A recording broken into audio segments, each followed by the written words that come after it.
Ooh, welcome everybody to WagerTalk Today. I am Lawrence Presman. You guys are lucky enough to be watching the best daily sports betting show on the planet. We got a great lineup today. One of the best, Marco D'Angelo, joining us. He's going to talk WNBA, and it's a 1 p.m. Eastern start time, so we'll get straight into that. Minnesota at Dallas. He's also going to look at Detroit and the Angels in baseball. Ralph Michaels after that. He's got a bet for us on the Cleveland-Kansas City game. College football, I think it's 57 or 8 days away. He's going to look at an August 31st game between Arizona minus 30 against New Mexico, and he has an NFL chart. We'll end the show with Kyle Anthony. He's got 2 UFC bets. If you've never heard Kyle or bet his plays, what are you waiting for? Unbelievable in UFC. A jam-packed show. But before we get into all of that, Teddy covers, are you going to watch the debate tonight? Probably. I'll at least have it on in the background. In terms of like right now, what I'm doing, Lawrence, outside of this show, I'm doing NFL. I mean, I am living, and the report comes out next week, comes out next Tuesday.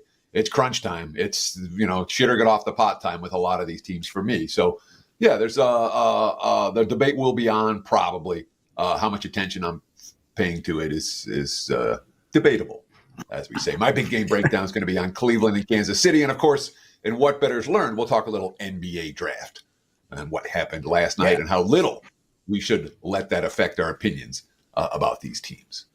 Lawrence? I'm going to watch the debate tonight, Teddy. I can't even vote. It's going to be, well, because I don't get to vote doesn't mean I'm not going to. I think it's going to be one of the most entertaining 90 minutes in a long, long time. I think it's going to be one of the most, if not the single most watched debate of all time. Let us know if you guys are going to watch tonight. Marco D'Angelo joining us. Oh, Teddy disagrees. How are you, Marco? It's summer. No, we'll get the debate that everyone watches in the fall. This one tonight, no. Okay. Marco, welcome. Hey, how are you guys doing? Excited about getting here and talking some sports. And no, Prez, before you ask me, I will not be watching. If I'm watching anything tonight, it'll be a baseball game in the background, and I'll be focused in on watching the Las Vegas Aces in Chicago tonight, WNBA action. There we go. Marco, well, speaking of WNBA, let's get straight into it. Minnesota at Dallas. Dallas is plus 10. Tell us where to go in this game. Guys, I'm a big situational guy, and it has been bread and butter time for me with situations in the WNBA this year. I've had great success, and I'll talk about my success a little bit later. But this game, this is the epitome of a spot, and the spot is you've got Minnesota playing today. They're 13-3 on the season, tied for the second best record in the WNBA, but they have not been in the conversation all year. It's the New York Liberty. It's the back-to-back champs, the Las Vegas Aces. Connecticut, the best record in the WNBA this year. And then, of course, all the Indiana Fever, Caitlin Clark talk. They have been, you have to go 5 deep before you actually start talking about Minnesota. Well, they made a statement the other night. Tuesday night, they were in New York for the Commissioner's Cup game. They beat the New York Liberty on their home floor and won the cup. So you say, so what? Well, that was the statement game, serving notice to the rest of the WNBA that they are a legit contender for the championship this year. But more importantly, for those of you that don't know the dynamics of the WNBA, unless you're one of the elite players in the WNBA superstar, you're not making a lot of money in the WNBA. In the winning team, each player for winning the Commissioner's Cup, received about $40,000 for that win. That's huge for most of the WNBA players. So, I always like to say the old fat and sassy angle. They're going to be that. And I'll point out last year when the New York Liberty beat Vegas for the Commissioner's Cup, they laid an egg in their next game. And this one's even better because they're going from Tuesday night playing in New York, winning the Commissioner's Cup, to playing on Thursday afternoon at 1 o'clock. How do you get excited for playing at 1 o'clock in the afternoon on a Thursday? How many people are going to be there to even watch this game today? Throw in the fact they're playing a team that they beat twice already this year, both in Minnesota, and a team that's currently on a losing streak, a 10 or 11 game losing streak. You're just not going to get up for this game. I played this game last night overnight when I sent it in. The line was 10. I grabbed the 10 last night. It is down to 9.5 this morning. I still like it. I think this game's going to be a very close game today. Minnesota going to be flat in this one. I'm taking Dallas plus the points in this one to be a lot closer than the lines maker think it will be. So I have so many questions to ask you here, but I'm going to limit myself to one, Marco. And let me start with it. I mean, we have a good team against a bad team. I get the spot. However, isn't the spot just as bad for the bad team? We have a bad team coming home off a road trip, which is one of your classic fade spots in that first game back, especially for an early start game that no one's going to be at. So I have that question. And I've also got, Dallas just stinks, man. Going through their game log, you're saying, every game they're losing 8, 9, 15, 22. They're not in these games. They're getting beat pretty good. So you're taking a bad team in a bad spot.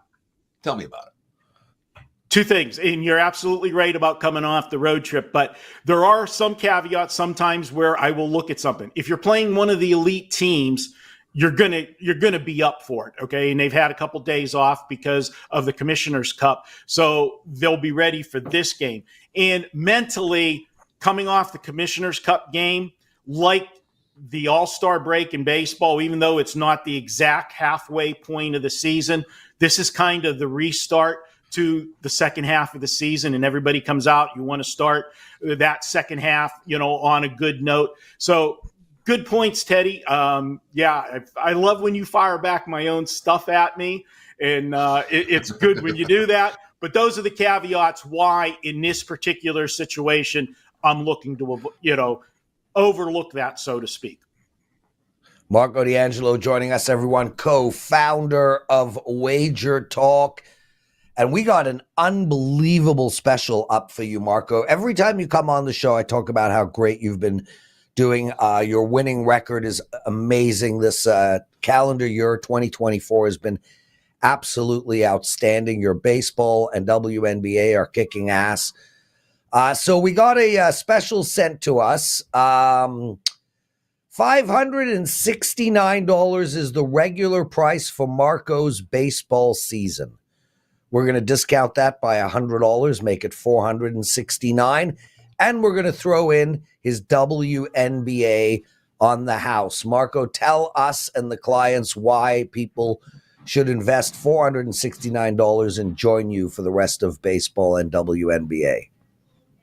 Well, Prez, as you said, we're giving them a $100 discount right off the bat, big savings for them. But I'm throwing in my WNBA, and most of my WNBA plays sell for $25 a piece.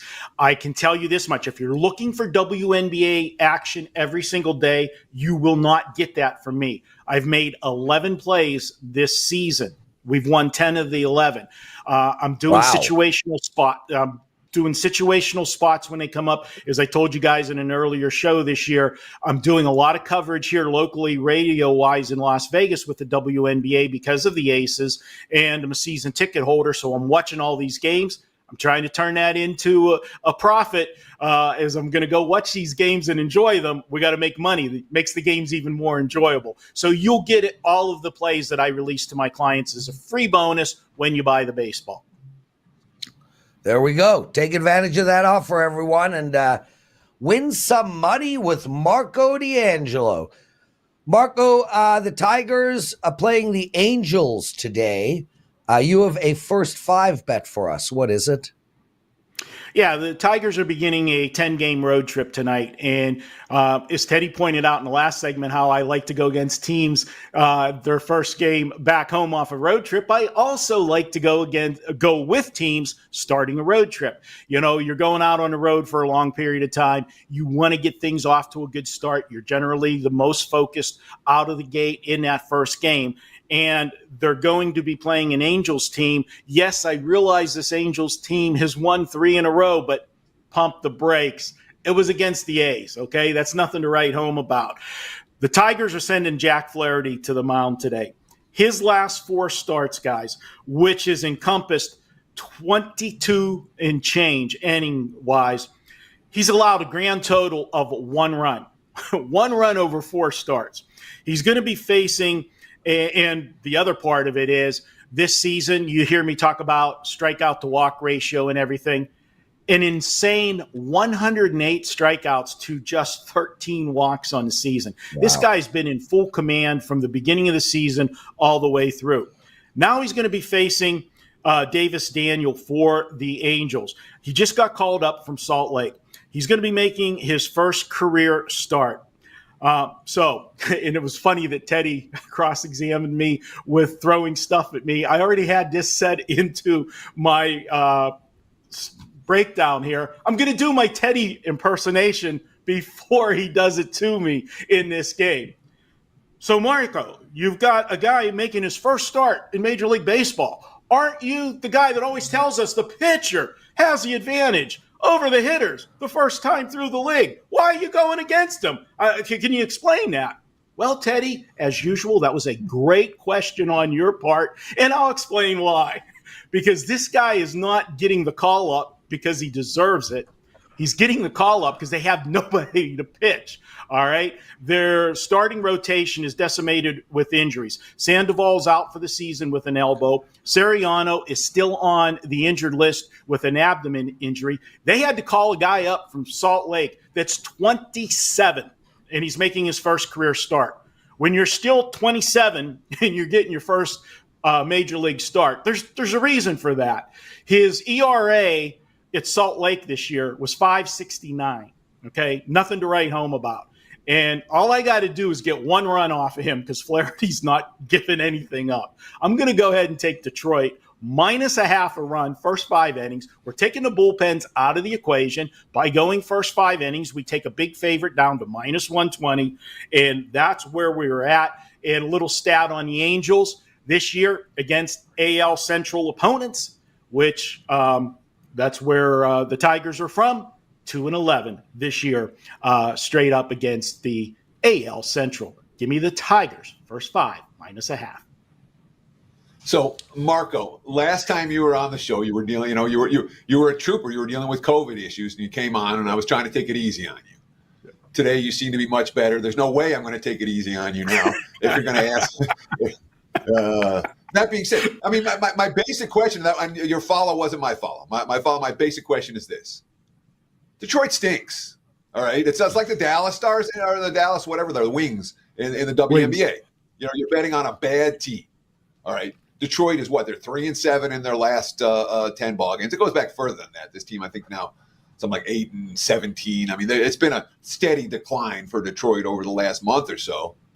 Why is this a team we want? And it's not a pick-em price. It's like minus 145, minus 150.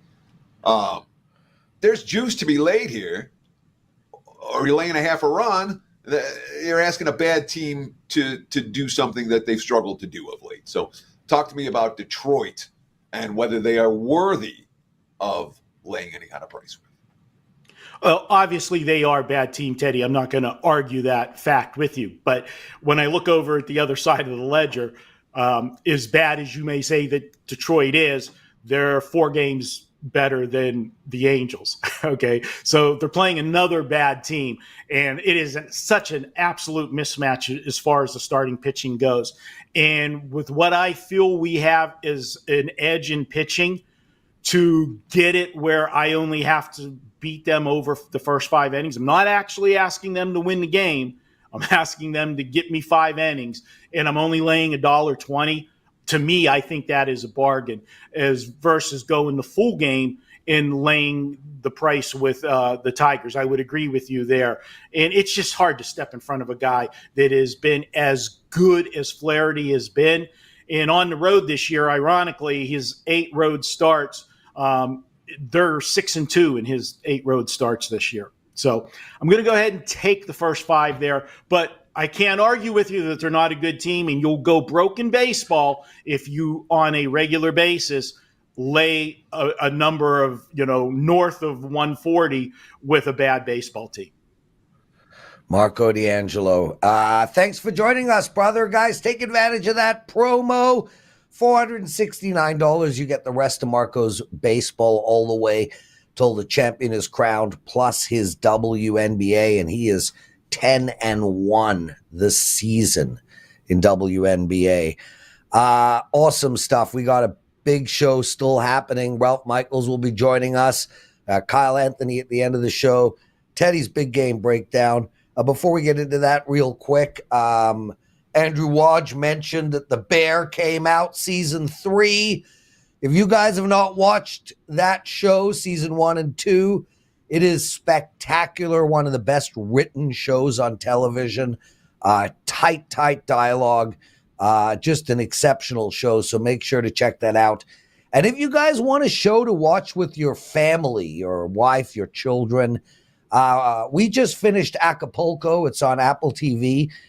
It's a tough show to fully recommend because it really is a bubblegum style sort of sitcom drama. It's not normally the type of shows I watched. It's like in the vein of a Schitt's Creek type of a show. It is spectacular. It's brilliantly written and worth the watch, especially if you're with your family. Teddy covers. What did Bettors learn? We had the NBA draft last night. A draft with no superstars, a draft with no Wembanyama at the top.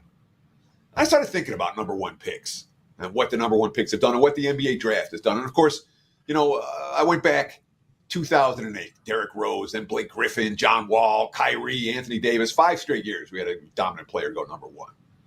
And I started looking back. I'm like, well, what about Michael Olowokandi or Kwame Brown, Joe Smith, remember him? Andre Bargnani, Greg Oden, lots of bad number 1s. Last 10 years prior to last night, number 1 pick overall, the Cavs draft Anthony Bennett. The Cavs draft Andrew Wiggins. The T-Wolves draft Karl Anthony Towns. The 76ers draft Ben Simmons. The 76ers draft Markelle Fultz. The Suns draft DeAndre Ayton. The Pelicans draft Zion. The T-Wolves draft Anthony Edwards. The Pistons, Cade Cunningham. The Magic, Paolo Banchero. And then last year, the Spurs with Wembanyama. When you go through that list, again, this is recent history, there's not many turn the franchise around, guys. Wembanyama, yes, franchise player. Anthony Edwards, yes, franchise player. The other 8, number 1 overall picks, largely non-factors. I know Zion is good. Cat 2, neither one changed the trajectory of the teams that drafted them in any real way. Anthony Bennett, Ben Simmons, DeAndre Ayton, Markelle Fultz, lots of legitimate busts during this span. So last night we had Zachary Rishaker as the number 1 in the NBA draft. Alex Sarr goes number 2. Reed Shepard goes number 3. Stephon Castle goes number 4. Ron Holland goes 5. And of course, the pundits have something to say about all of these guys. Nobody knows. All right. The NBA draft does not move the needle when it comes to the 2024-25 season win total markets, nor should it. From a betting standpoint, bet on the draft is one thing. If you expect any of the draft predictions to come true, well, not to tap the brakes on that a little bit. It's fairly random in that regard. So that's what I learned last night. Lawrence, the NBA draft, much ado about nothing when it comes to next year's NBA win totals. Teddy, I remember when Andre Bargnani was drafted number 1. It was from the Raptors, by the Raptors. I was sitting in Panama at the time watching the draft, and all I was doing was screaming at the TV, not the white guy, please, not the white guy. That did not turn out well. Ralph Michaels joining us. Ralph, welcome to WagerTalk Today. How are you, my friend? Ralph has no volume. While he unmutes, guys, take a second out of your day. please hit that like button. It would be greatly appreciated. Let's get to 100 likes. And also subscribe to the channel if you haven't already. The amount of content that we're producing is incredible. We've got shows going all day, plus all these solo videos that are just very well received. So please subscribe to our channel and hit that like button. Ralph Michaels, let's try that again. How are you, buddy? I apologize. I swear to God, I got a ghost in my place that keeps turning my microphone off because I did not touch the damn dial. So my apologies. Well, Ralph, yesterday I was muted all day. I could not stop sneezing. My sneezing is still bad right now, but at least I'm on this mute button. I'm turning it on, turning it off. Let's get into some baseball. Cleveland playing Kansas City.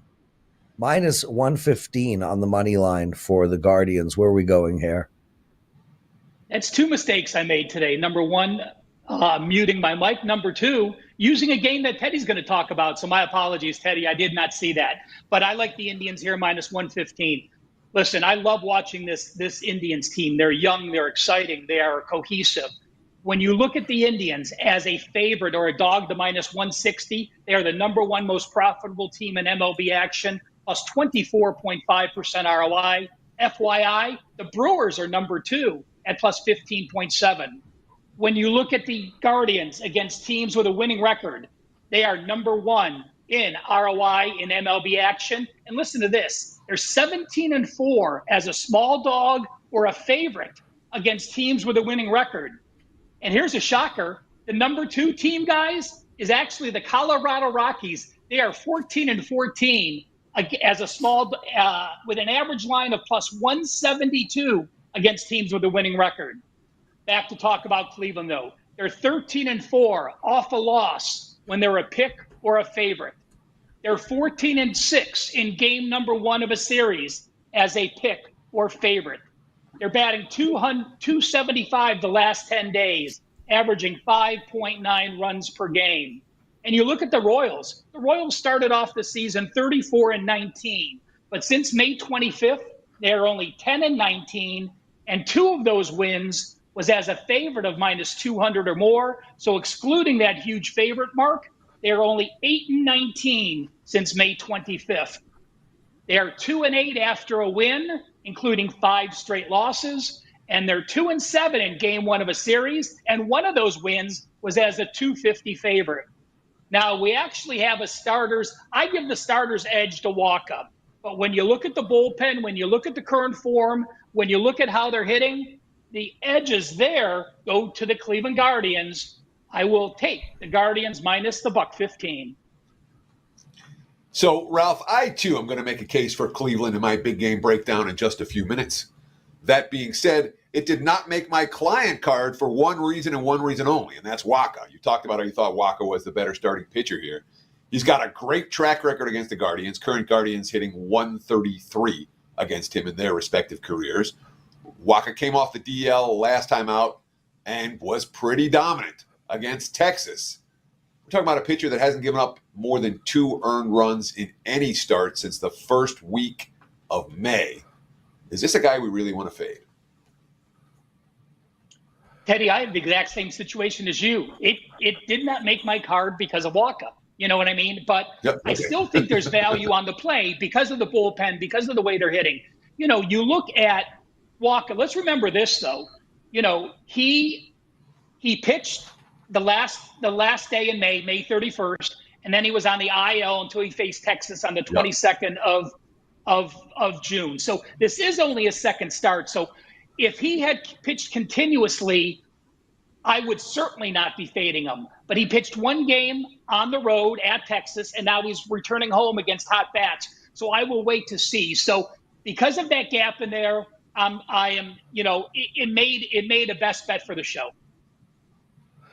Ralph Michaels joining us. Ralph, we've got college football right in front of us. I think it's 57 days from now.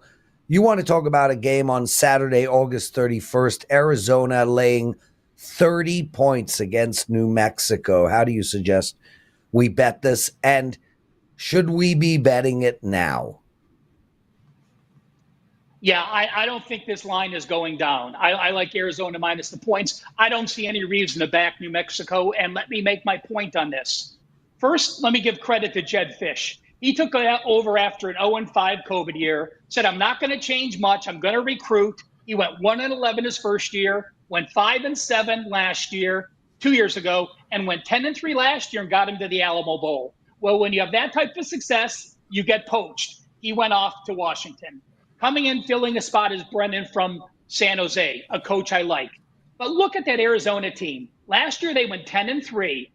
Their 3 losses by 2 points to USC as a 21-point dog, a 7-point loss to Washington as a 20-point dog, and a 7-point loss to Mississippi State as a 9-point dog. They were number 17 in the country at plus 1.32 yards per play. They were a favorite last year twice, of 14 points or more.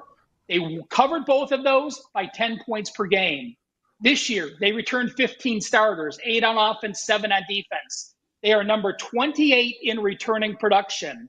Now, it's very unusual to have a coach leave late, a new coach come in, and not have all your players drop off on the transfer portal. But you have Noah Fiftia, a quarterback with a 25-6 ratio. You have a receiver in McMillan who is second team Pac-12, 1,400 yards. You also have a returning tight end that made 4 starts and a first team Pac-12 linebacker. All 4 of those players played at Servite High School in Anaheim. So you have 4 key starters on both sides of the ball. They talked all the players into staying. That is a very unique situation for that. And then, most importantly, will Arizona run up the score? I completely believe so. Again, you have the offensive and defensive stars on both sides of the ball. New Mexico only returning 9 starters. And if you say to me, okay, 9 starters back and all 3 on the offense are 2 wide receivers and a tight end, you have a new quarterback, you have a new rush attack, and you have 5 new starters on the offensive line. That spells trouble for me. And Dino Babers is the OC, the old Syracuse and Bowling Green head coach. His first year at Bowling Green, he likes to press the pace. Bowling Green was number 12 in number of plays run per game. In year number 2, Bowling Green was number 7. His first year at Syracuse was number 7 in plays per game run. In year number 2, Syracuse was the fastest paced team in college football. They averaged almost 88 plays per game. He wants his quarterback to get comfortable. You have an ESPN nationally televised game, and you only have Northern Arizona on deck. I have no trouble laying this number with this team against this opponent. So, Ralph, I want to ask you, certainly when it comes to the database, and I'm interested to know what the database says about this. The big favorites week 1 in college football, let's say 28 points or more. Do we have a positive expectation with these big favorites? Do we have a negative expectation with these big favorites? Conceptually, is week 1 the type of week where if I'm playing, I'm laying? Or do you want the dog? Well, Teddy, I actually had those numbers. So I went back to 2014, and I used 24 points or more just to get a base. And the answer, 184 ATS wins, 164 losses. So it's 52.9%. So basically break even. But listen to this caveat. It makes complete sense to me. I would like to know if it made sense to you. When you are laying 24 points or more against an FCS opponent, you have only covered 51.1%. If you have played an FBS foe and you're laying 24 points or more, you have covered 58.3%. And then when I looked at FBS teams and laying 28 points or more, those teams since 2014 have gone 42 and 21, 66.7%. So listen, these college kids, it's tough for them to get motivated playing an FCS foe that they know nothing about. But when they are playing an actual FBS Division I opponent, 67% laying 4 touchdowns or higher. And that makes sense, Ralph. That passes the does it make sense test because we're talking about week 1 where you're not likely to overlook any opponent. And if you are, it's going to be after you're up by 5 touchdowns already. So that week one, we're not looking past this guy, has clearly produced long-term results. Ralph, you've got a chart for us today. Tell us what it is and what it means when it comes to playoff teams versus non-playoff teams, week one of the NFL. Well, guys, if you didn't watch last Thursday's show, go back and look at the difference between home and away teams week one. This is another week one situation. And all I did is this. I went back to 2006. I did exclude the COVID year. And in week one, we know when people look at an NFL team and say they made a playoff team, they have higher expectations going into the next season. There's no question. So if you blindly played every week one team that did not make the playoffs versus the team that made the playoffs, the top two lines, straight up, you've only won 41%. But take a look. Those non-playoff teams have covered 60.2% going back to 2016. Now, in the green, you see the home records. In the orangish, you see the away records. If you're at home and you're a favorite of -2 or higher, you have gone 13-3, 81.2%. Those are non-playoff teams that are a home favorite of 2 or more against a team that made the playoffs. And take a look at the bottom, the away teams. If you are an away favorite or a small away dog, you've only gone 2-5. But if you are a non-playoff team facing a playoff team and you're an away dog of 3 or more, you've gone 30-12, 71.4%. On the bottom, you see I put the two together. Home dogs of 2 or more and away dogs of +3 or higher are 43-15, 74.1%. With that, home dogs or home favorites, Ralph?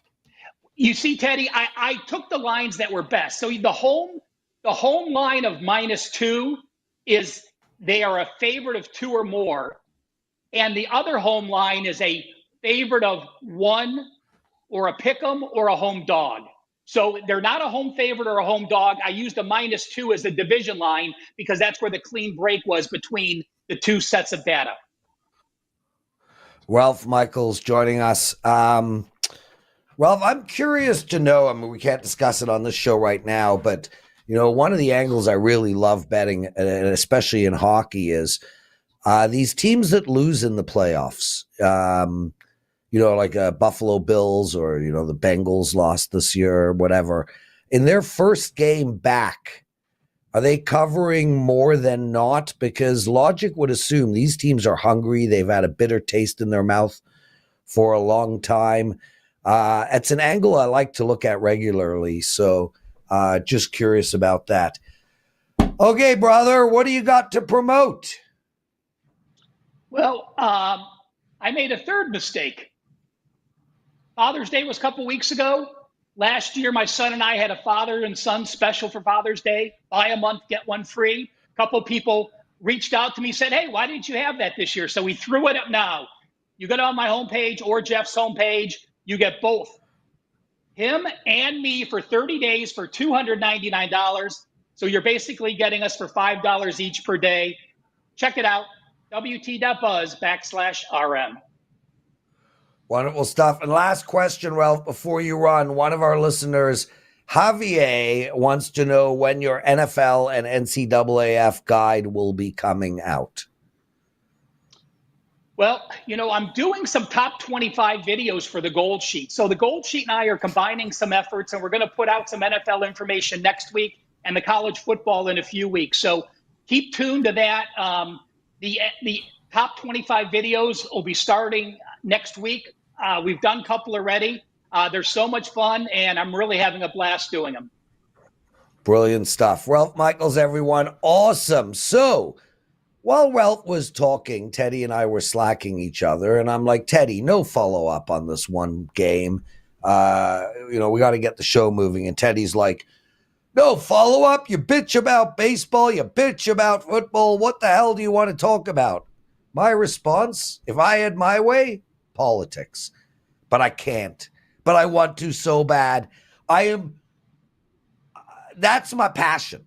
I love talking politics, religion, sociology, anthropology. I love discussing wokeism. I love discussing, pop culture at the time. Yeah, we can do none of that on this show. Teddy, it's time for your big game breakdown.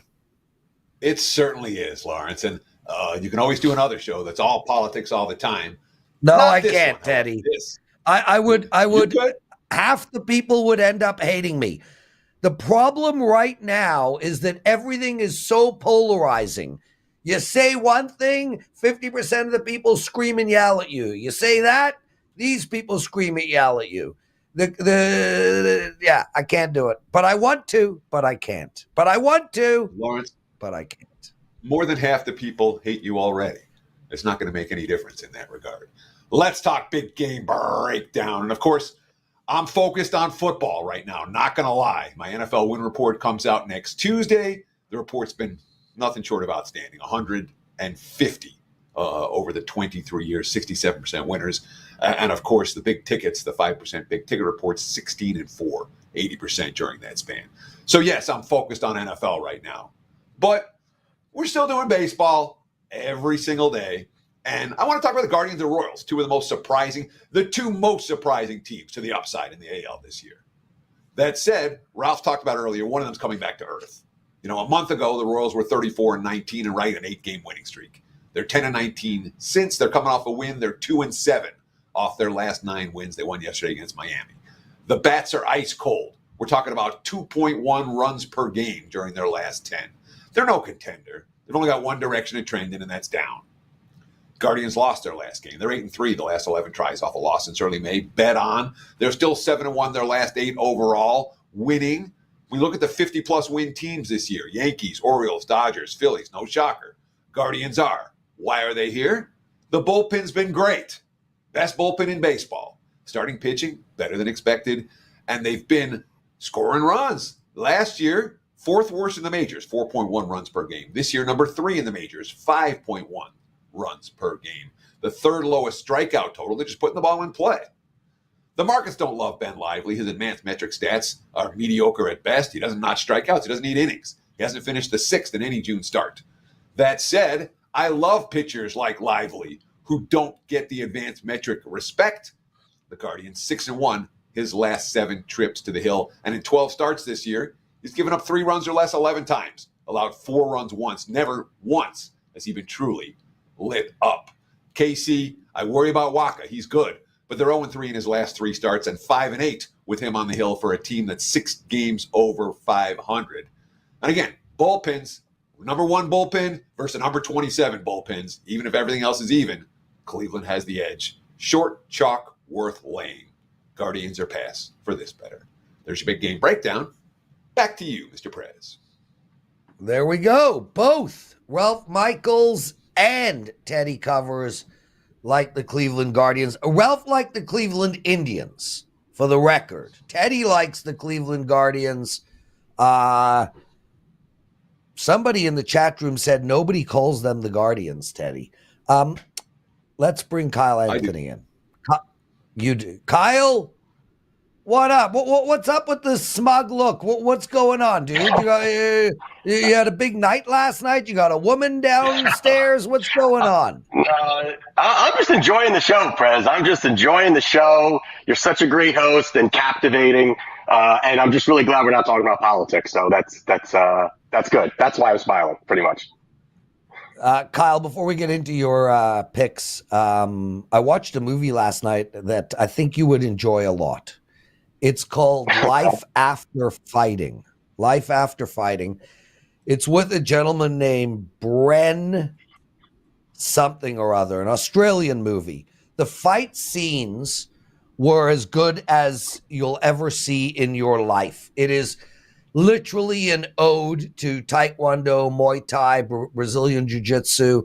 The movie was really, really good. And man, I like the last act, at least 20 minutes of just straight fighting with some of the best choreography you'll ever see in your life. Is it on Netflix? Is it on? No, it's on, and I say this, I have to be very quiet.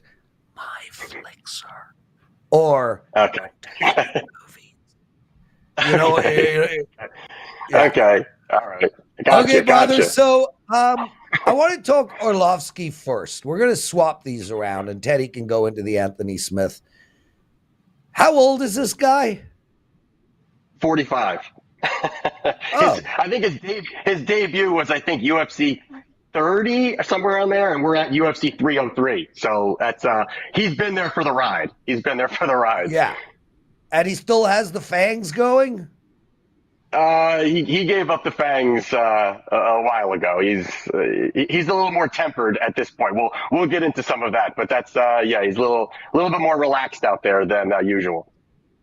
Well, he's fighting Martin Buday, and he is plus 220. And you think there's value on this decrepit 40-year-old man, 45-year-old. I actually do. Now, this line actually opened up. Buday was around a minus 400, so which is even crazier. The market has kind of moved in on this, and I do agree with that here, that this line was just crazy wide. And when you're kind of looking at what Buday does well, I would say not much. I mean, the guy definitely, he's got size, he can move forward, he can bully around, but he's going to really just look to cage push people, hold them up against the fence, keep them there, dirty box a little bit, hold him, and then if he can, get him down, but his striking is not very good. And this is going to be outside of the apex cage, so they're going to have an extra 30% more cage, which I do think really does help Arlovski in this spot, because if this was in the apex, I think the shorter distance, I think he could bully Arlovski a little bit more and push him up against the fence, and it's going to be boring if that's what he looks to do. But I do think that when you've got a line this wide, and Buday just lost to Shamil Gaziev, who I think is absolute trash and got knocked out in the second round, now we're looking at a minus 400 number. Yes, he's 45 years old, and there is absolute concerns there, the chin concern there. But, the one thing about, to your point you're kind of talking about there, is about, Arlovski reinvented himself years ago, where instead of being this bruiser coming forward, swinging, not really caring, he realized that's not a good path, and really longevity in his career. He has turned into really a point machine. Over his last 10 fights, all of them have come by, last 10 wins, have come by decision. So this guy's been a decision machine at this point. And I just think that Buday is sloppy. I don't think that he has good process to his striking. He doesn't set anything up. And I really think the big advantage is going to be the hand speed and the footwork of Arlovski over 15 minutes. I just think he can pitter-patter some shots. I think he can outland him, leg kick him. And I think also you look at Buday, if he could get a takedown, he's probably going to bank the round, maybe even finish Arlovski. But over those 6 UFC fights for Buday, he's only had 1 successful takedown. So that isn't even a path that's really there. Could possibly be there, but I don't really think so. So I do like Arlovski. I think that it's going to be way closer than this line indicates. So I do like Arlovski here. Pitter-patter shots over 3 rounds. So the plus 220 line, I think, is a fair number here. Let's talk about one more fight for Saturday night, June 29th here at T-Mobile Arena in Las Vegas. Roman Dolidze versus Anthony Smith. We've got Dolidze, and I think I'm pronouncing his name right, but I could be completely off. Minus 140, minus 145 in that range. Total in this fight, 2.5. What are we going to do with Smith and Dolidze? Yeah, so, and you did pronounce it right. So Roman Dolidze here, he's a minus 150 favorite. And when I'm capping fights, diving in, looking at research, I mean, the one thing you got to look at when you're looking at a favorite is that, he's got to have multiple paths to victory. He's got to have options. He's got to have ways to win the fight, or just really one dominant path that nobody can really stop. And you're looking at Dolidze here, I mean, I don't really see it. I mean, this guy, to me, is extremely one-dimensional, does not really have, again, another guy who has a limited process to what he does. And listen, if he gets this fight to the ground, the guy is elite grappler. He's got a submission threat. We saw what he did with Jack Hermanson, the transitions, reversals, all those things that he does, really incredible when he's on the ground. Here's another position where this guy doesn't really wrestle. Out of his last 5 UFC fights, he has no takedowns. So again, that really limits his probability and his paths to victory. And even you're looking at even further is Anthony Smith, there's a good chance Anthony Smith is also washed here. I mean, this guy has more MMA mileage than most, and that's going to hurt him here. But the other part of it is he's also been a little bit more patient, a little bit more, just working his striking. He's got crisper combinations. I also think that his volume is going to be a lot better than Dolidze, where Dolidze, His striking is absolute shit. He doesn't really do much, really just spams overhand rights, doesn't set up anything, doesn't work the body, doesn't mix it up. Where I do think that's where Anthony Smith is going to have some success, where if he can keep this standing, he's pretty solid, on the feet, working out from combinations at distance. And I just don't think that Dolidze really does too much besides for that. And also you add in the leg kicks. I think that's going to be a big spot for Anthony Smith. You saw what he did against Vitor Petrino in his last fight, where he was a big underdog and he was just chopping down Vitor, ended up really kind of helping him get that victory there. I think that's what happens here with Dolidze. He has no striking at all. I think that, listen, he could land a big bomb. It's fighting. Dolidze has the opportunity to throw the big overhand, but I think that's things that Smith can stay safe, work at range, and find the opportunity to get the victory here. So I do like Anthony Smith here, another plus money winner here. I think that Smith gets the job done at the plus 120 number. Kyle Anthony, what do you got to promote? So this weekend, big card, UFC 303, 5% play up right now, 7-0 in 2024 on 5% plays. We've been really kicking ass when it comes to those. Even the 4% now are 13-4 on the year. So really, really finding a lot of success here. Right now have, I think it's 4 plays up right now that I do have, and I'm going to be adding to it. I'm probably going to have about 7 positions on this card. I love it from a betting perspective, and I know we always talk about, we're looking at these big cards, and those are the sexy ones to bet. But, last weekend we were profitable. Out of 19 UFC events, we've cashed 15 of them. So these are not all pay-per-view events. There's always going to be fighting, so we do like it. Also, the fact that this over for the month. What is it? MMA 30? I don't even know my own promo code. MMA 30, you get $30 off my monthly. So check that out as well. And let's get it done this weekend. Kyle freaking Anthony. So just to summarize, Kyle, you're 20-4 on the year in all UFC bets 4% or higher. Yes. Wow. I mean, that rivals your female numbers, bro. I mean that. And I was curious, Kyle. These fights are always on a Saturday night, and it got me thinking: isn't Kyle busy on a Saturday night? And then I realized Kyle's busy every bloody night. There's never a night Kyle's not busy. I work it in. I find the ways to work it in. But I got business first. Business first. Okay, well, if you want to date Kyle, his Twitter handle is, what is it, Kyle? At Kyle Anthony UFC, and I'm taking applications. There you go. Kyle Anthony, everyone. Outstanding stuff. Teddy, fun show. Tomorrow we got a great lineup as well. Andy Lang, Ross Benjamin, and Carmine Bianco coming back. Speaking of Carmine, it is his birthday today. Shout out to my boy. And I think it is Drew Martin's birthday as well. Shout out to Drew. Teddy Covers, we'll see you tomorrow, brother. Take us home. Sure. Thanks for watching. Enjoy the games, and best of luck with all your bets. We'll be back tomorrow with another episode of Wager Talk Today. Cheers.